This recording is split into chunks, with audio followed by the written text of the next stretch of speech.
favour of the blue corner. It's Skye Nicolson. The gold medalist and Commonwealth champion, representing Australia, Skye Nicolson.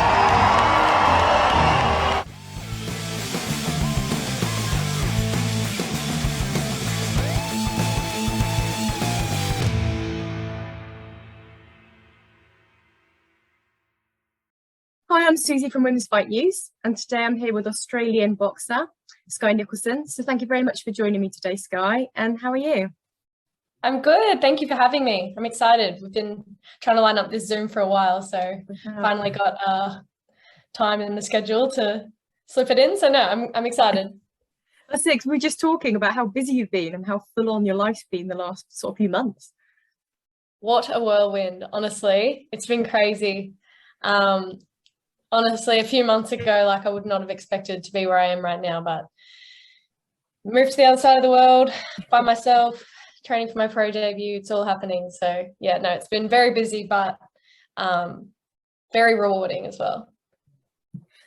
So I wanted to start off with sort of what's happening now with you, which is going to be your pro debut on the 5th of March in San Diego in California. Yeah. So it's going to be on the massive card that is Martinez and Chocolatito. And unfortunately, your opponent, Bree Howling, she dropped out.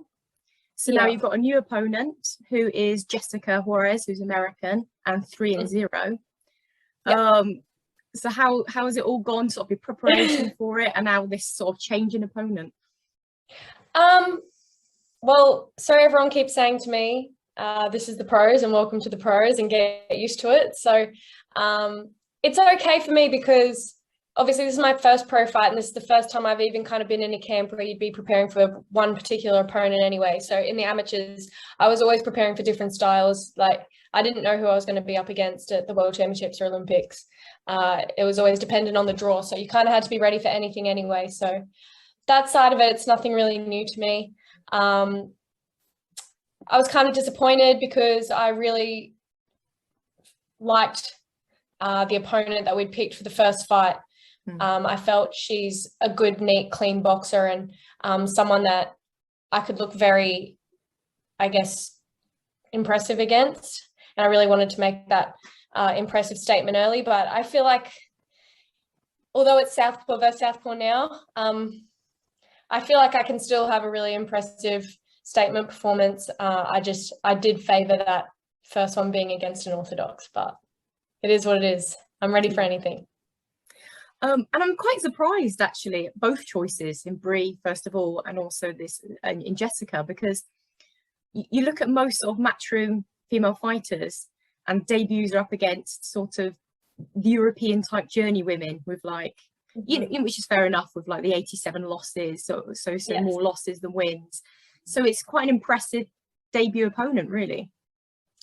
Yeah, I feel like I wanted to make a statement early that I'm not here to kind of progress slowly and take my time with it. Like I want to build my pro game fast, and I want to make a name for myself fast. So for me, I want to fight the best girls within the next year or so. I want to be up there fighting for world titles. So I don't feel like I really need to mess around fighting opponents that I could take out in 1 round or 2 rounds. I want to get the rounds in. I want to have good, impressive fights. And I feel my style suits good boxers. I feel my style suits good opponents. So I think that's when you'll see the best me anyway. So for me, I'd favour fighting a girl that's training to win and a girl that's coming there to win than just one of those knockover opponents. Yeah, definitely. So definitely be a statement to everyone fighting this opponent. Yes. And as you touched on, just as we were talking about how you've relocated now to the UK for your training. So is this going to be a permanent thing for every camp will be in the UK? Yeah, I'm really happy with the training camp here. I'm absolutely loving training out of the iBox with Al Smith and Eddie Lamb. I'm working alongside amazing prospect professionals. And yeah, I just love the whole environment. I have great access to very talented sparring all around. And yeah, I just feel this is where I need to be to have my best boxing career. So it's worth it. And obviously it comes with a lot of sacrifices. Because as you know, I know Ebony Bridges, who's fellow Australian, who's come over as well. And she always says about how much she sacrificed by coming over. And obviously, you know, your friends, your loved ones are over in Australia. So there's a lot of sacrifice for you. Yeah, definitely. Boxing's been my number one priority for a long, long time now. And it's no different. The move here makes boxing my priority. There's no distractions. There's no friends' birthdays on weekends and family dinners. It's boxing, eat, sleep, train, repeat. And that's where I get my best performances from, is being in that type of environment, being away from distractions, and just sacrificing, like Ebony says. Yeah, for me, I need to be living and breathing boxing 24/7 when I'm in training camp. So to remove myself from that environment and take myself out of my comfort zone is where I'll get my best performances. Yeah, so you feel like it actually helps. Yeah, definitely. And obviously you're signed to Matchroom, which is amazing. It's one of the biggest promotional companies in the world, and obviously the one pushing females the most. What was it that made you go for Matchroom in the end? Was it because the fact that they concentrate so much, well, they're doing so much for females at the moment? Yeah, definitely. I feel just my first conversation with Eddie Hearn, he spoke about his vision of where he saw my career with boxing and the potential that they saw in me and that they wanted to back me. So that for me was a big thing. Obviously the opportunities that can come with being a Matchroom boxer, the exposure, the cards that I can be on, was all definitely factors that helped my decision. But yeah, for me, I always said if I was going to turn professional, it would be in the US or the UK. And Matchroom basically offered a deal where I'll be boxing in the US and the UK and Australia. So it was a deal that I couldn't really turn down. Yeah, because it's amazing, because you're going to be doing, like you say, your debut in America, you know, you're getting your name out here. And then if you can then go to Australia, because they're going to come across to Australia, aren't they? That's amazing. It's worldwide. Yeah, so that for me was kind of what excited me about the whole thing, and definitely helped in the decision on where I wanted to go and what I wanted to do. And on Instagram earlier, I saw you posted a British passport. Yeah. Does that mean you've got a British passport? Yeah, so that's been one of the little processes that's been happening behind the scenes since I was here late last year. Yeah. My parents are both British. So my mum's from England and my dad's from Scotland. So it is actually quite easy for me to become a dual citizen, which I now am. But it was a little bit of a stressful process there for a couple of weeks because the passport office had hold of my current Australian passport and this new British passport, and I'm flying to USA next week and I didn't have any passports. So getting that today was a big relief. Yeah. It was getting a little bit stressful. There was calls to the passport office every single day for like the last 4 weeks. So no, it was nice to have that one settled and sorted, and makes living here a lot easier as well, obviously. So congratulations on becoming a British citizen. Thank you. But like you said, it just makes it a lot easier. And I bet your parents are quite pleased, really, because it's like your British heritage. They are. They are very, like, my dad's a very proud Scotsman. My mum's from London. So they are very proud of their British heritage, but they do love Australia and they love me being in Australia. So it's been like a little bit bittersweet for them, but I keep telling them it's not forever, but we'll see.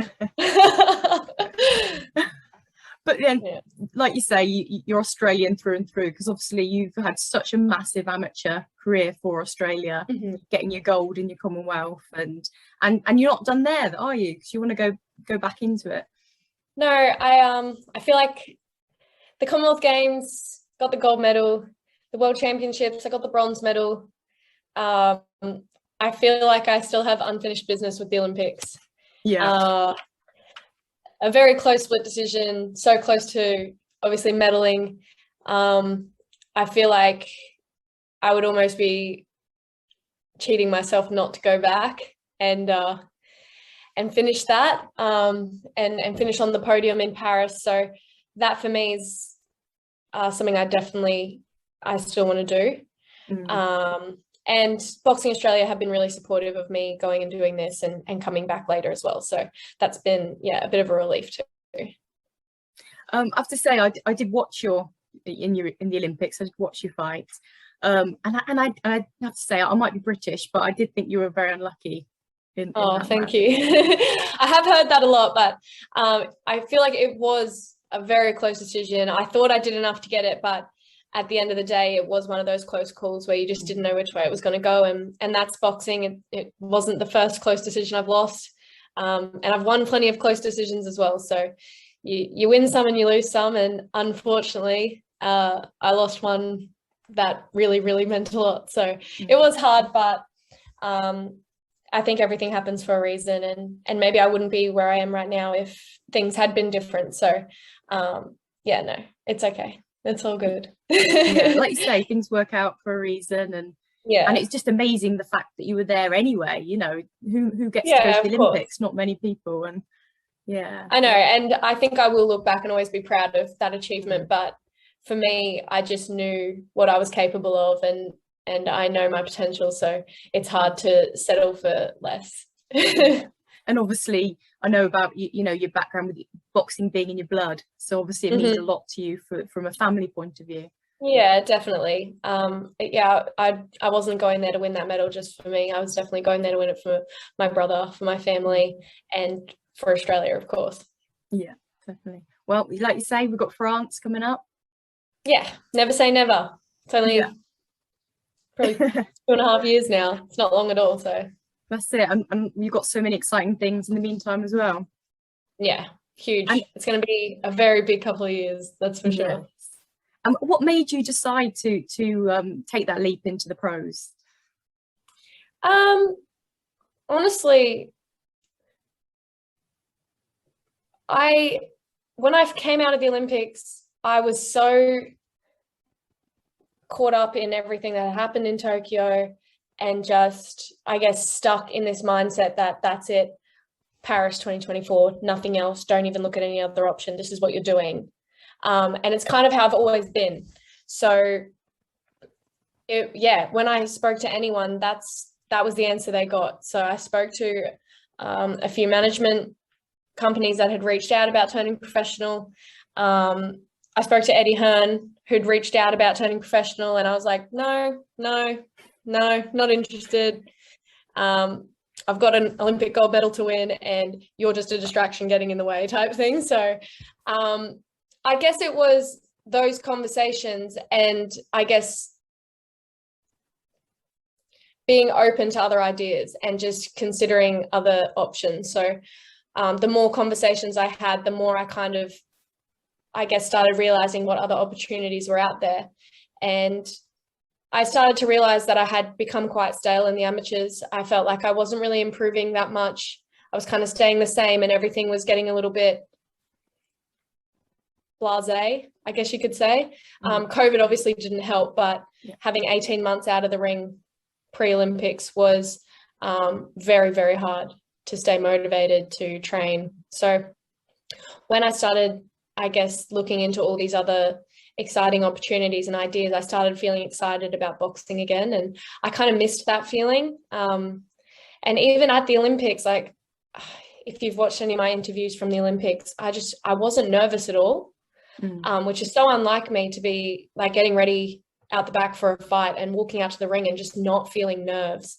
And in hindsight, I felt like maybe I was just getting bored. Maybe I had kind of had enough of that scene and I needed something new and something different. So I guess I just started looking beyond just Paris 2024, and and it was a big snowball effect from there. That's it, one. And how do you feel with the training and between the amateurs and the pros? Is there a big difference? I'm absolutely loving it. Honestly, it feels so good to be learning and trying new things and it working, and how good that feels.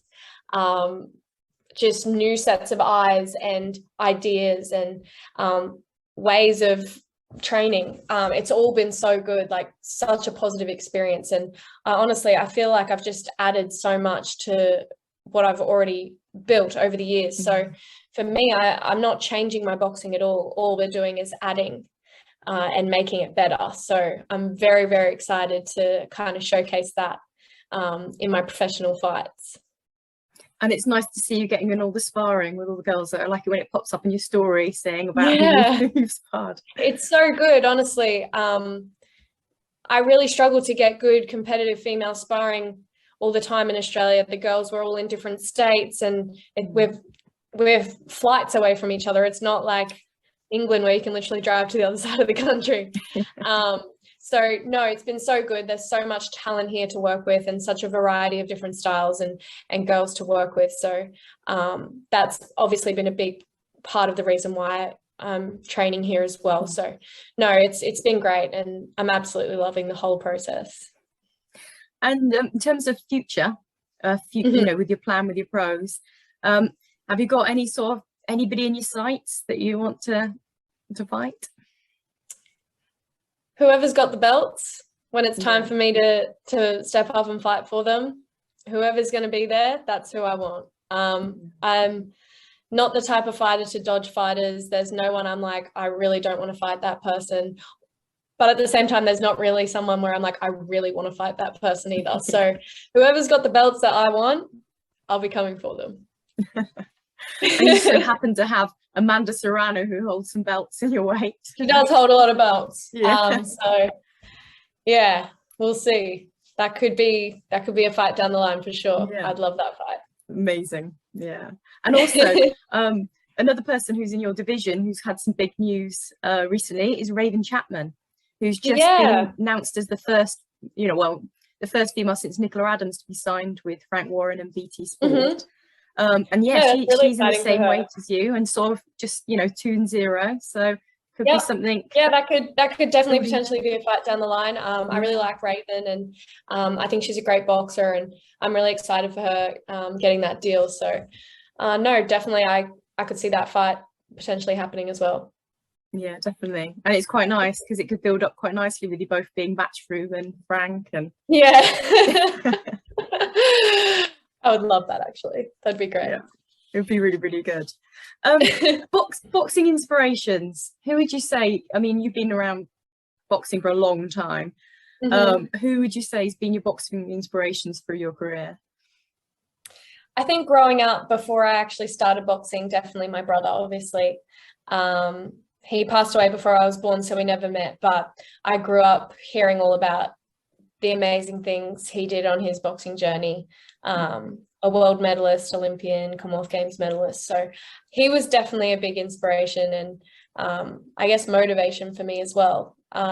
Someone that I definitely looked up to, not just as an athlete or as a boxer, but as a person. As a female boxer, definitely 100% Katie Taylor. Right since the beginning, when I first started boxing, she was already world champion, maybe multiple time world champion. So I first met her when I was 14 years old in Dublin, and she was actually at a sports awards night, and my cousin, who lives in Ireland, had organised for me to meet her, and she actually she left the awards night to come out and meet me and speak with me and ask me about my boxing and stuff. And I just feel someone she doesn't have to do that. She doesn't need to do that, but to come out and I guess encourage a young 14-year-old girl who's just started boxing and looks up to her so much, to come out and give me that time and that attention, like it really stayed with me forever. And I think it was about 7 years later was the next time I kind of spoke to her, and we were both at the World Championships in Kazakhstan in 2016, where we both got bronze at 60 and 64 kilos, and I got a picture with her then. And it was just kind of cool to see that timeline and see like this young girl who just started boxing, who looked up to this amazing athlete, and then 7 years later being in the same tournament and lining up for the podium together. Like, it was pretty cool. That's a cool story. One of those like pinch me moments. So And then obviously seeing her again in Manchester in December and just having a chat with her about turning pro and her potential fight, it was potential at the time, but her potential fight with Amanda Serrano that was in talks, and I guess discussing even potentially being a sparring partner for her in that fight with Amanda Serrano, being a Southpaw, obviously, was really cool again, because it's like another 6 years has passed since that last moment. And I was just like, wow, like what a journey. So Katie Taylor's definitely been a huge inspiration for my boxing journey. Yeah. And I bet she loves it too, having of course, known that she met you and seeing you as, you know, inspiring you as a, you know, it's a young teen to then be on the podium with you. I bet that was a highlight. Definitely. I feel like to be a trailblazer, to be a female athlete in a male dominated sport, and to see the, I guess, the effect and the inspiration that you've had on so many young girls around the world. Like I was a 14-year-old girl from the other side of the world looking up to her. So it would have to be so rewarding. Definitely. I'm going to have to bring it up, but this meme with Chris Lloyd went off at the weekend. Oh, poor Chris. I feel like it's so much worse for him than me, but I don't know why I was making that face. He was not saying anything rude and he wasn't saying anything boring. It just must have been like a split second that just ended up being such a disaster photo. But so funny. Yeah, we had a chat about it the other night, and he said that it's only fair that at the next show we get a photo of me talking in his ear and him looking really bored, just to like even out the playing field a bit. So we're going to come up with something good for that. Something, keep it going. It was so good though. It was really funny. No, I really like Chris. He's so easy to work with and makes the whole interview the whole interview process so much less daunting than it could be. So no, he's great to work with. Yeah. And how much you and I don't find him awkward or boring, like that meme kind of implied. He'll screen record that now and put it out. Yeah. He'll be like, I told you all. But how amazing is it being doing all the commentating and sort of punditry for Matchroom? Yeah, I love it. It's actually been really fun, and I get to go to the shows and watch the boxing while working, so that's cool too. But yeah, it's something I've kind of always been interested in. I was studying journalism and public relations at uni, so that kind of role has always been something that I would be interested in doing. And I've always said that when I finish boxing, I'd still want to be involved in boxing in some way. And I think commentary and punditry and sports reporting, that kind of thing's always like jumped out at me as something that I would like to do. So to have those opportunities and work on those shows has been amazing. I love it. Yeah, you were very good. You were very good on the weekend. Oh, thank you. I feel like it's still very new, and I feel like I'm still kind of dipping my toes in it a little bit, but I feel like the more shows I'll do, the more comfortable I'll get doing it, and the better I'll get doing it, hopefully. No, it's great. I don't ever watch back or listen back because I just find it so horrible. Do you know what? You can't. Yeah, I can't. What I love is hearing the female voice more, you know, because there's a lot of male voices in the sport, obviously. But it's lovely to hear the female voice and the female perspective, especially from someone who's been in the sport for a long time. Yeah, I think we need to keep changing the landscape of women in sport, but especially women in boxing. And what better way to do it than to join in? Yeah, definitely. In terms of you touched upon what you did at university. What's your passions outside of boxing? I feel like boxing takes up a lot of time and a lot of my life. I've been boxing for more than half my life. So boxing is definitely my greatest passion. But I'm very family oriented. I love spending time with family. I have 3 little nephews under 7 who are my absolute world. So that's probably one of the hardest things about moving away as well, is not seeing them. I'm a crazy obsessed dog mum. I have my dog's face tattooed on my ankle. Okay. Yeah, Wow. Cocker Spaniel. He's very cute. He's basically my son, but again, very hard to be away from. So yeah, when I'm not boxing or training, that's kind of like where I like to be, surrounded by my family, my loved ones, my dog. Nice. I absolutely love food. I'm a big foodie. I'm going to be the size of a house when I stop boxing. And coffee. I have serious coffee addiction. So usually if I'm not in the boxing gym, I'm finding or scoping out a good coffee spot or food spot if I'm not making weight. I'm going to finish it off with the quick fire questions. So I'm just going to throw some things at you, and if you want to say one or the other, and go from there. So hopefully. All right. So is it like a this or that? Yeah. Just like okay. That. So I'll start off with some easy ones, and then we might end up with some fight predictions. Okay. So. Oh no. I'll start with some food. So hopefully you're right. So Chinese or Indian? Chinese. Tea or coffee? You've already mentioned this one. Coffee, definitely. Tim Tam or Penguin Bar? Tim Tam. I don't even know what a Penguin Bar is. Well, it's the British equivalent. Oh, Tim Tam. I'm an Aussie through and through. It's our equivalent, yeah. Okay. Night in or night out? Night in. Serrano or Taylor? Taylor. And Shields or Marshall?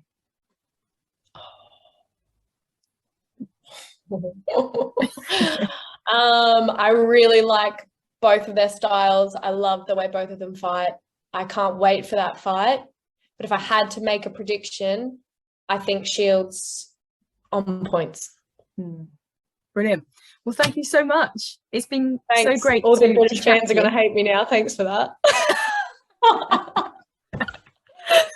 Well, you win some, you lose some. Poor Sandy Ryan's been getting it in the neck, I've noticed. I know. They get so savage. Yeah. It's scary. I've decided I've just got to stay like on the fence big time on that one, and then you just really put me on the spot there. No, but Claressa Shields has really impressed me. Like the way she boxes is unreal. Marshall as well though. So yeah, I can't wait for that fight. The trouble is it's so hard because it's the matchup of styles, isn't it? And it's just one of those fights where until it's happening, you just don't know how it's going to go. Yeah. But I am excited for it. Can't wait. Definitely. Well, yeah, thank you so much for doing the interview. And, you know, because like we said, you've been so busy, so I'm just pleased that we managed to get it in. I know, it took a few months, but we got here. Yeah. And good luck for your debut. I'm excited to watch it.